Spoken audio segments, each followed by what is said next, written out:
The chickens scattered when the first light came. 12-year-old Priya Sharma had been throwing grain across the dusty yard of her grandmother's farm in rural India when the western horizon turned white. Not sunrise white, not lightning white, something else entirely. Something that made the air taste like metal and the birds fall silent mid-song. Her grandmother appeared in the doorway, her old face twisted with an expression Priya had never seen before. Pure terror. "The cellar," grandmother said, "now." Priya did not argue, she did not ask questions. Something in her grandmother's voice killed all curiosity. She ran. Behind her, the white light spread across the sky like spilled milk, and then the sound came. A roar so deep it seemed to come from the bones of the earth itself. Priya tumbled down the cellar stairs as her grandmother slammed the heavy door shut above them. In the darkness, they held each other and listened to the world end. 6 hours, that was all it took. The Dreth Dominion had studied humanity for 2 centuries. They had watched humans split the atom. They had watched humans reach their moon, then Mars, then the outer planets. Their predictive algorithms had calculated a 94.7% probability that humans would become a galactic threat within 300 years. The Dreth did not believe in waiting for threats to mature. 12 species had formed the Dominion over 4,000 years. They had perfected the art of what they called preemptive cleansing. Find a species showing dangerous potential. Eliminate them before they became a problem. Simple, clean, efficient. They had done this 17 times before. It had never taken more than 6 months to finish the job. The bombardment began at 14:32 Greenwich Mean Time. Massive energy beams struck every major population center simultaneously. New York, Beijing, Mumbai, London, Tokyo, Sao Paulo, Lagos, Moscow. 147 cities reduced to glass craters in the first wave. By the third wave, the death toll passed 4 billion. Earth's fledgling space defense network, a collection of satellites and orbital platforms built to protect against asteroids, managed to destroy exactly 3 Dreth vessels before being completely overwhelmed.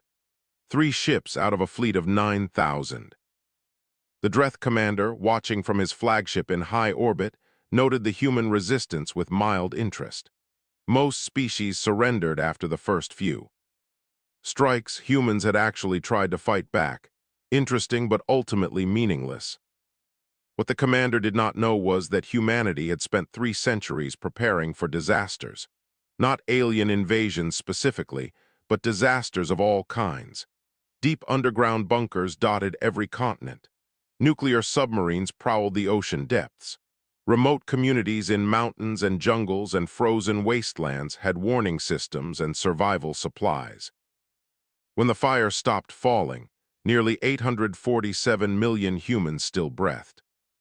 Far out near Neptune, the deep space research vessel Wanderer detected the attack 17 hours after it began. Admiral Yuki Tanaka, a small woman with gray-streaked hair and steady hands, watched the sensor data scroll across her screen in absolute silence. Her crew of 43 gathered behind her, equally silent. Some wept, some prayed, some simply stared at nothing. Earth was burning. The planet they had left 3 years ago on a mission to study the outer solar system was now a charred ruin spotted with impact craters visible from 4 billion kilometers away. "Admiral," her communications officer whispered, "what do we do?" Tanaka did not answer immediately. She was thinking about her daughter in Osaka, her parents in Hokkaido, her childhood home in a small fishing village that probably no longer existed. "We survive," she finally said. "We hide, we watch, and we remember." She turned to face her crew. "The Wanderer is now the most valuable asset humanity possesses. We have a working FTL drive. We have weapons. We have knowledge. We will not waste any of it on a suicidal attack." "But Admiral, I want revenge as much as any of you." Her voice cracked slightly, then steadied. "But revenge requires patience. These things that burned our world, they have done this before. They are confident. They are comfortable. That is their weakness." She looked back at the burning dot that had once been humanity's home. They think this is over. They think they have won. Let them think that. Let them grow comfortable. Let them forget about the survivors. Below on Earth, 3 days after the attack ended, Priya finally pushed open the cellar door. She emerged into a world of gray ash and orange sky. The farmhouse was gone. The village was gone. The horizon was wrong somehow, flat where there had once been trees. Her grandmother had not survived the 3rd day. Her old heart had simply stopped. Priya stood alone in the ash, 12 years old, orphaned, surrounded by destruction that stretched to the edge of sight. She should have collapsed. She should have given up. Any reasonable person would have. Instead, she started walking. Because somewhere, somehow, there had to be others. And if there were others, there would be a plan. Humans always had plans. 50 kilometers to the east, a radio antenna rose from underground bunker. It began broadcasting a simple message on all frequencies. Survivors, respond. Coordinates follow. We are organizing. Aboard his flagship, the Dreth commander received reports that scattered radio signals had been detected across the planet's surface. Human survivors were communicating, coordinating. He assigned a single footnote to his daily report. Primitive survivor activity detected. Cleanup crews deployed. Estimated time to complete cleansing, 6 months. He was wrong. He was very, very wrong. Deep beneath the Kansas plains, a reactor hummed to life for the first time. Diego Reyes wiped the sweat from his forehead and watched the power readings climb. The device before him was ugly. Mismatched parts, welded seams, cables held together with tape and prayer. But it worked. 3 years of studying crashed Dreth scout ships had finally paid off. "We have power," he announced to the exhausted team behind him. Nobody cheered. Cheering felt wrong when 4 billion people were dead. But they allowed themselves small smiles, small hopes. Above them, the Dreth still controlled the skies. Their ships patrolled in lazy circles, occasionally dropping cleansing teams to hunt survivors. But the hunters had become the hunted. Earth was not a kind planet. The Dreth had evolved on a world with gentle gravity, mild temperatures, and no predators larger than a house cat. Earth had sharks, earthquakes, hurricanes, venomous snakes, disease, extreme heat, extreme cold. To humans, these were simply facts of life. To the Dreth, they were nightmares. Their soldiers died from bee stings. They died from infected cuts. They died from eating the wrong plants. They died from the cold, from the heat, from the altitude. They died from 100 things humans barely noticed. The occupation was not going well. In the converted salt mine that served as humanity's largest underground base, the Earth Remnant Council had formed from surviving military leaders, scientists, and politicians. They argued constantly about strategy, resources, and priorities, but they agreed on one thing: humanity would not go quietly. 15-year-old Priya had become a runner, too young to fight, too valuable to waste. She knew the surface ruins better than anyone. She could move through the ash and rubble like a ghost, carrying messages between resistance cells when electronic communication was too risky. She had changed in 3 years. The frightened girl who had emerged from a cellar was gone. In her place was something harder, something patient, something that had learned to hate with the cold precision of a surgeon. Colonel Frank Bishop led the largest militia from a network of subway tunnels beneath what had once been Chicago. Half his face was scar tissue from the initial bombardment. He had lost his wife, his children, his home, his entire world in a single afternoon. What remained was a weapon. His fighters numbered 12,000. They had learned to kill Dreth in dozens of ways: traps, ambushes, poison, psychological warfare.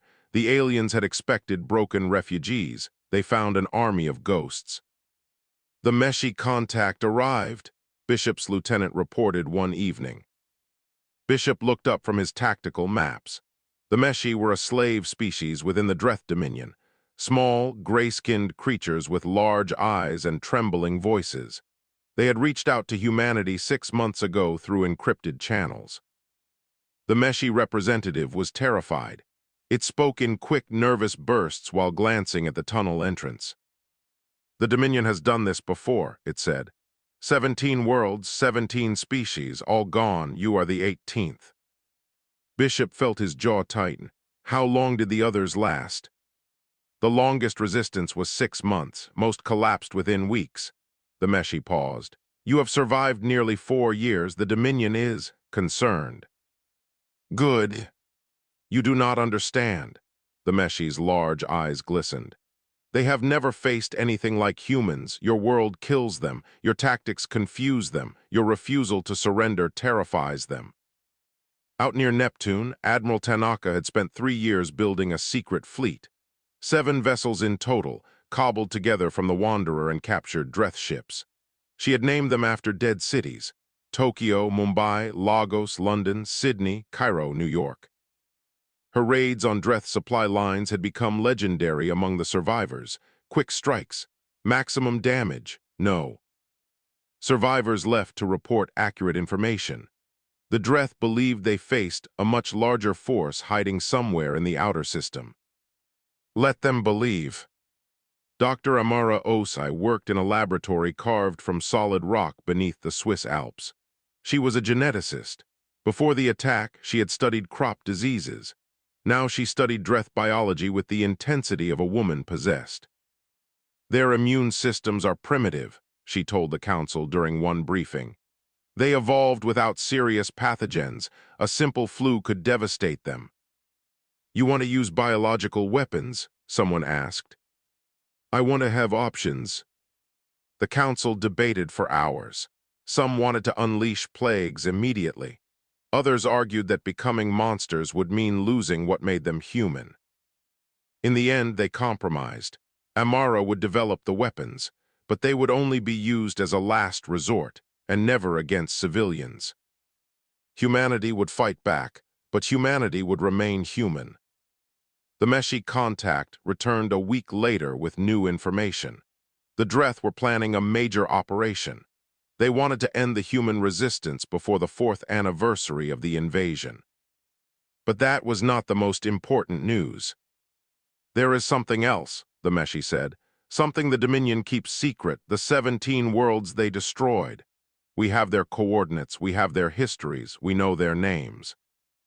Priya, who had been listening from the shadows, stepped forward. Why does that matter?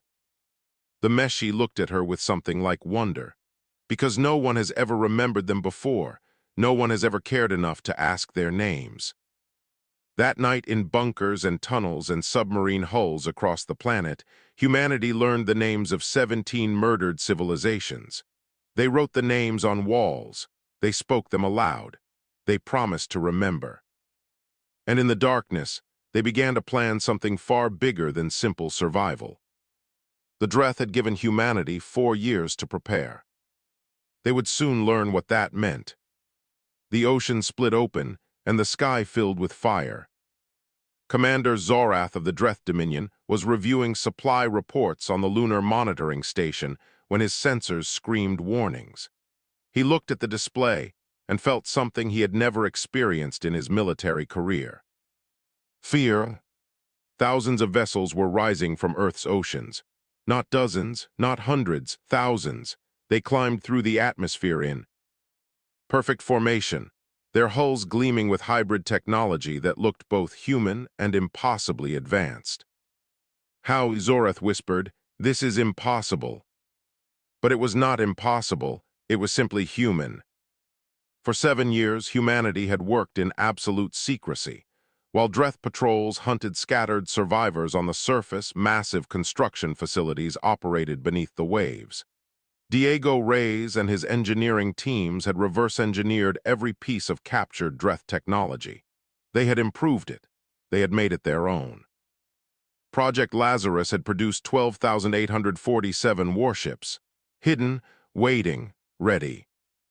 Admiral Tanaka stood on the bridge of the flagship Retribution, watching her fleet rise to meet her. 7 years ago, she had commanded a single research vessel with 43 crew members. Now she commanded the largest military force in human history.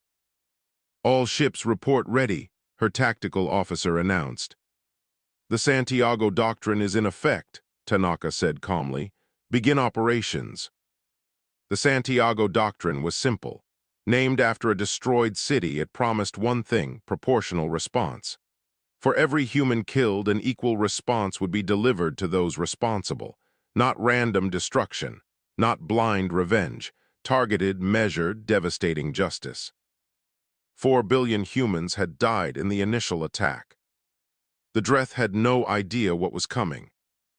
Within 72 hours, every Dreth vessel in the solar system was destroyed.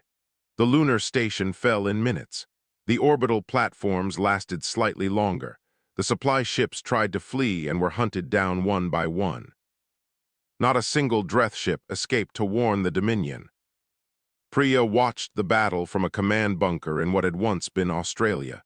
She was 22 now, a tactical analyst with a reputation for cold precision. The scared girl who had hidden in a cellar was a distant memory. "Fleet reports total victory," Colonel Bishop announced. His scarred face showed no emotion. "Solar system secured." "Good," Priya said. "Now we send the message." Humanity had captured the Dreth's FTL communication relay intact. They had studied it for months, learning its frequencies and protocols. Now they used it to broadcast a single transmission to every inhabited system in the galaxy. The message was not a threat. It was not a declaration of war. It was simply 4 words: "We remember every name." 3 days later, the human fleet jumped to faster than light. Speed for the first time. Their destination, Dreth Prime, the heart of the Dominion. The Dreth High Council received warning of the approaching fleet with exactly 12 minutes to prepare. They scrambled their defense forces. They activated their planetary shields. They prepared for the battle that would decide the fate of their species. The human fleet appeared in orbit, 10,000 warships surrounding the Dreth homeworld like a ring of steel. They did not fire. Instead, they deployed satellites, thousands of them spreading across the planet's sky. And then those satellites began broadcasting. Images of Earth before the attack, children playing in parks, families gathering for meals, cities full of light and life. Then the same locations after: craters, ash, bones. The broadcasts continued for 17 hours. No commentary, no demands, just images, just evidence, just truth. And then, as suddenly as they had arrived, the human fleet jumped away. The Dreth were confused. They had expected destruction. They had expected revenge. They had expected to die. Instead, they had been forced to look at what they had done. What was the point? A young Dreth officer asked his commander. The commander had no answer. But he would learn. They all would. The human fleet appeared next above Korvath, a Dominion member world that had provided soldiers for the Earth attack. Again, they deployed satellites. Again, they broadcast images.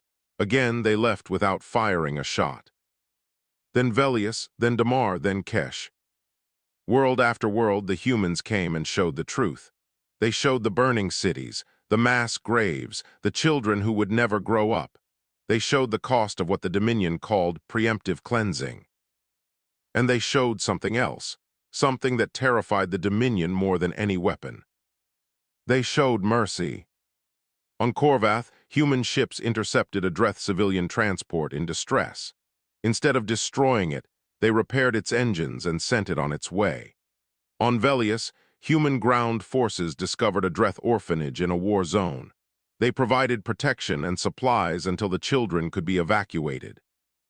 The Dominion had told their people that humans were monsters, savages, beasts who needed to be destroyed before they could threaten civilized species. The humans were making them into liars. "This is psychological warfare," Diego Reyes explained during a strategy session. "We could destroy them. They know we could destroy them. The fact that we choose not to terrifies them more than any bomb." Admiral Tanaka nodded. "The Dominion rules through fear. Their member species obey because they believe resistance is impossible. We are showing them that it is not only possible but victorious." The first crack appeared within months. The Korvathi, one of the 12 Dominion species, sent a secret delegation to negotiate separate peace. They were followed by the Velen and the Keshiri. The Dominion was fracturing. And somewhere in the galaxy, 17 dead worlds finally had a voice. Humanity had not forgotten their names. Humanity would never forget. The council chamber had not been this quiet in 4,000 years. 12 seats surrounded the central table, one for each species of the Dominion. 3 of those seats were now empty. The Korvathi, Velen, and Keshiri had surrendered to humanity. 2 more species were in open rebellion against Dominion leadership. Supreme Archon Surul then stared at the reports before him and felt the foundations of his empire crumbling. The humans have taken the 7th Fleet Supply Station, his military advisor reported.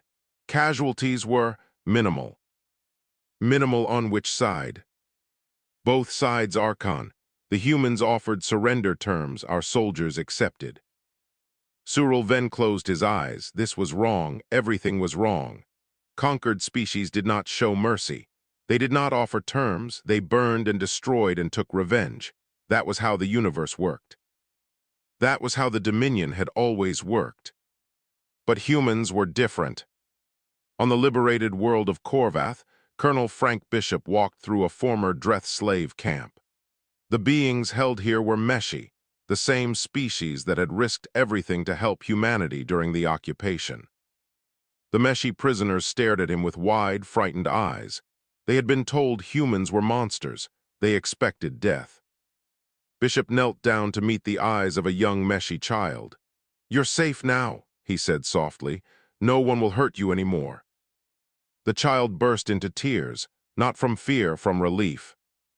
Bishop felt something crack in his chest. The hatred that had sustained him for years was still there, still burning, but it was becoming something else, something that felt almost like purpose. He had lost everything in the attack on Earth. He had wanted nothing but revenge, but looking at this child, he understood something important. Revenge was not enough. It had never been enough. They had to build something better. Priya had become an ambassador. She traveled to liberated worlds, meeting with local leaders and explaining humanity's intentions. It was difficult work. Everyone expected humans to act like the Dreth had acted. Everyone expected occupation, exploitation, punishment. Instead, humans offered alliance, trade, protection, a seat at the table that was slowly forming to replace the Dominion. "Why?" a Velen elder asked her during one negotiation. "Why help us? We were part of the force that destroyed your world." Priya considered the question carefully. "Because you were not the ones who gave the order. You were tools, used by leaders who did not ask your permission. Punishing you for their crimes would make us no better than them." The elder was silent for a long moment. "The Dreth told us you would enslave us." The Dreth were wrong about many things. Dr. Amara Osai had never deployed her biological weapons. She had them ready, locked in secure storage, waiting for a need that never came. Conventional warfare proved sufficient. The Dominion was collapsing under its own weight. She found new purpose in a different kind of biology, healing instead of killing.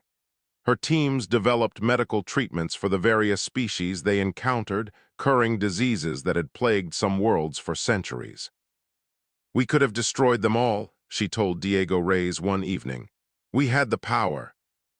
"Yes," Diego agreed, "and choosing not to use it made all the difference."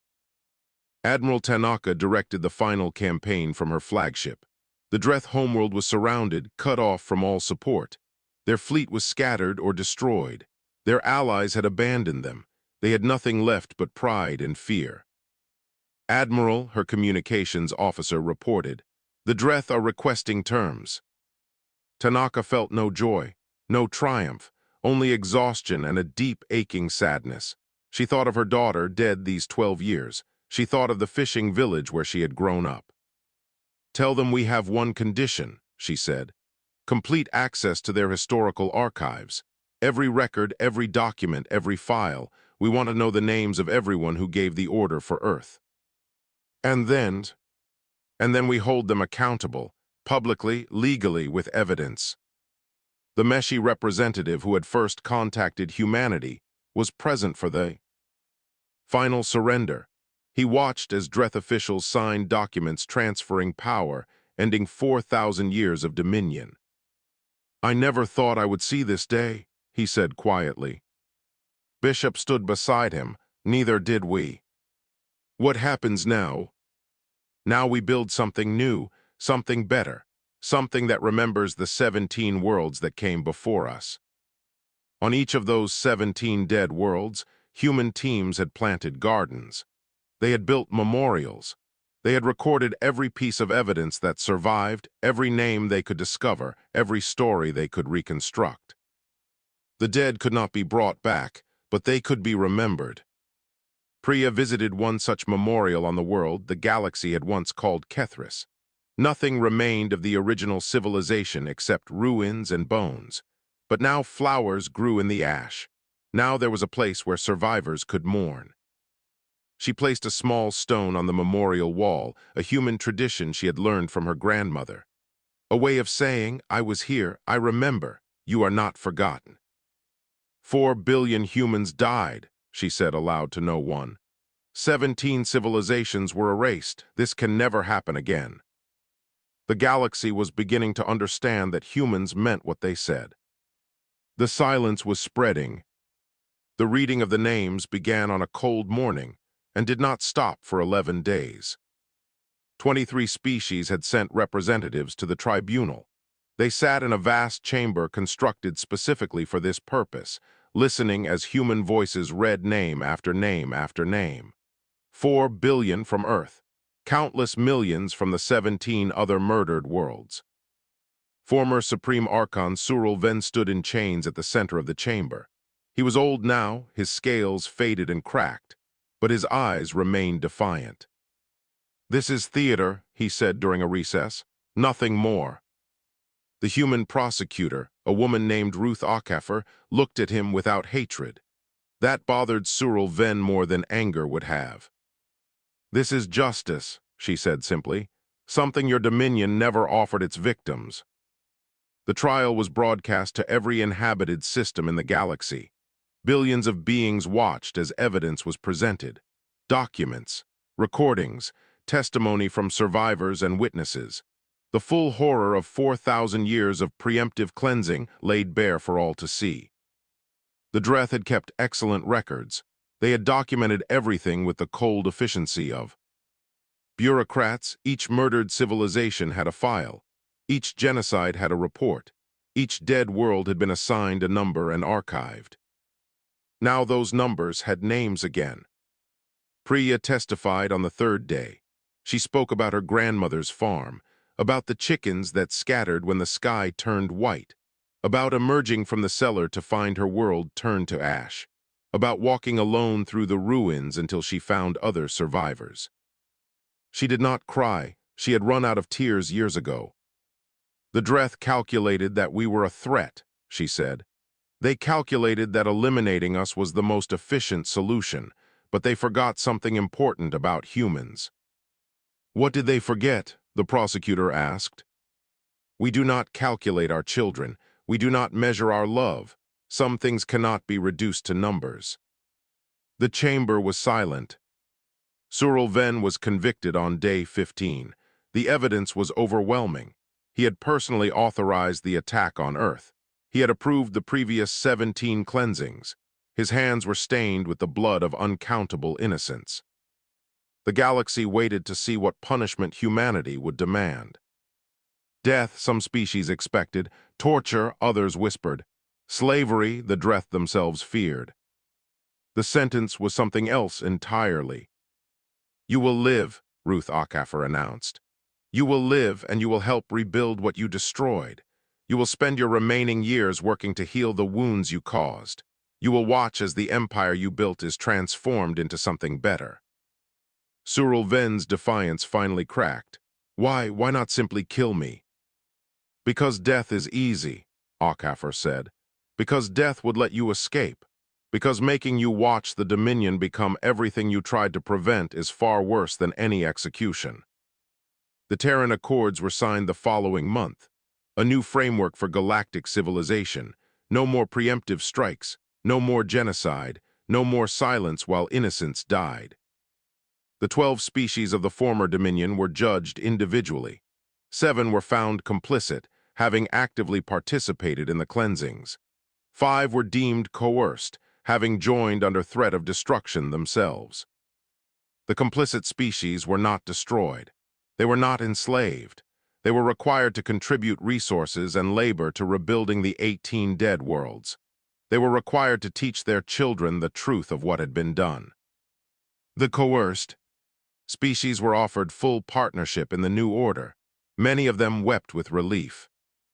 Admiral Tanaka refused all offers of political power. She retired to a small house on the rebuilt coast of Japan, near where her fishing village had once stood. Sometimes she walked on the beach and thought about the past. Sometimes she simply sat and watched the waves. Colonel Bishop became a teacher. He trained soldiers from dozens of species in the art of defense, passing on everything he had learned during the resistance. His students came from former enemies and former allies alike. He treated them all the same. War is easy, he told them. Peace is hard. Anyone can destroy. Building something that lasts takes real strength. Diego Reyes led the Reconstruction Initiative.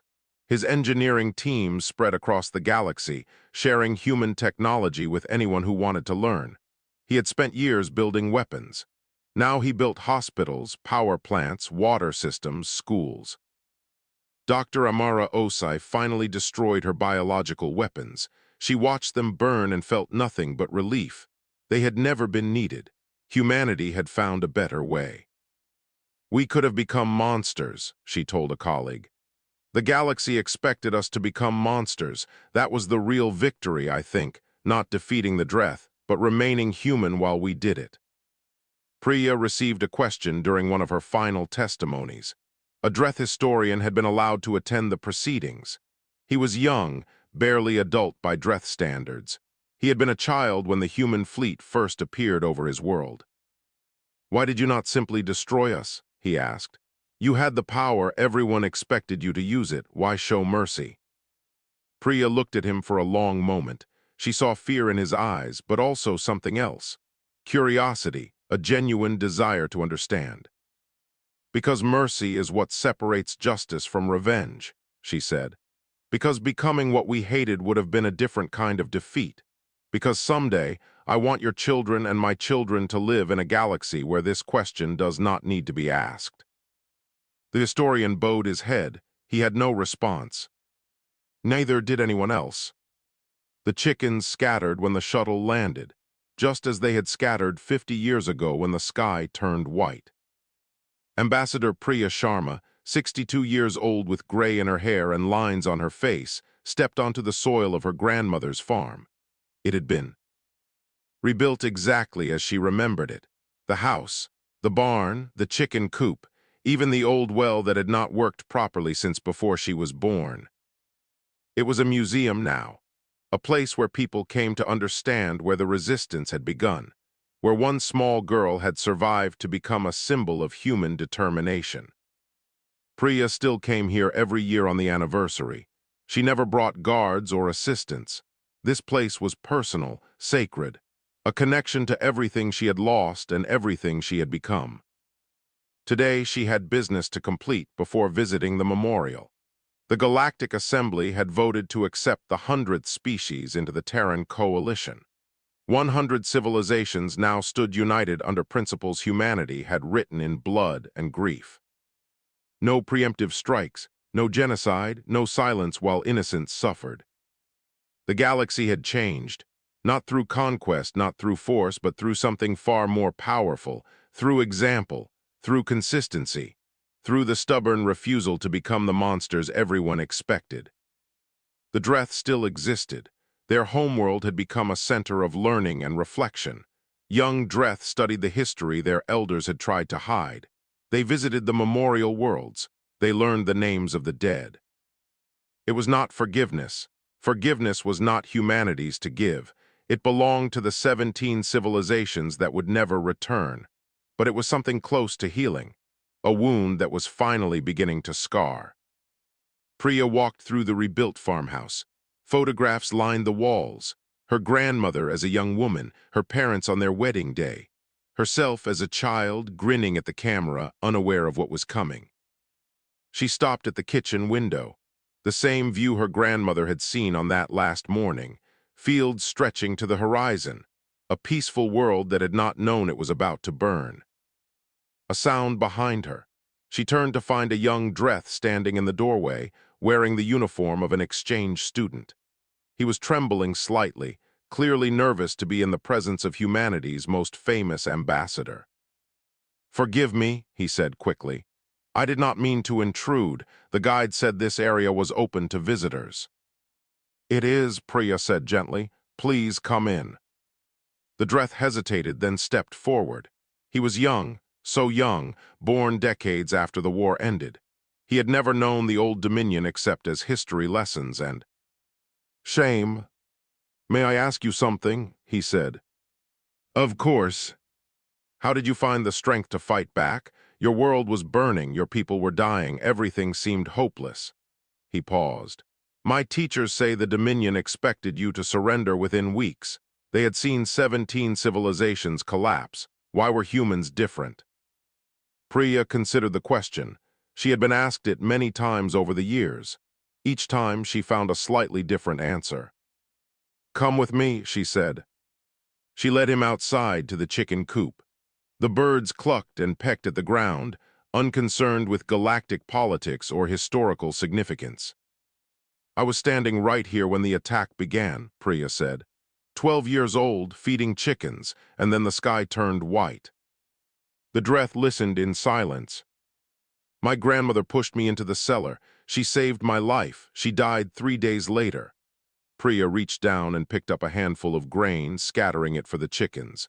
"When I came out, everything was gone, my family, my village, my world." "How did you survive?" "I walked, I found others, we organized, we fought." She turned to face him. "But you want to know the real answer, the truth behind the history books." "Yes. We did not fight back because we are strong. Humans are not particularly strong. We are not particularly fast or smart or powerful. We cannot see in the dark or breathe underwater or survive in vacuum." "Then what?" "We are stubborn, we are afraid, and we love too much to let go." Priya smiled sadly. "That is the human secret. We are not brave. We simply refuse to stay down. When everything is lost, we get back up. When there is no hope, we invent some. When the universe tells us to die, we say no." The Dreth was quiet for a long moment. "And the silence?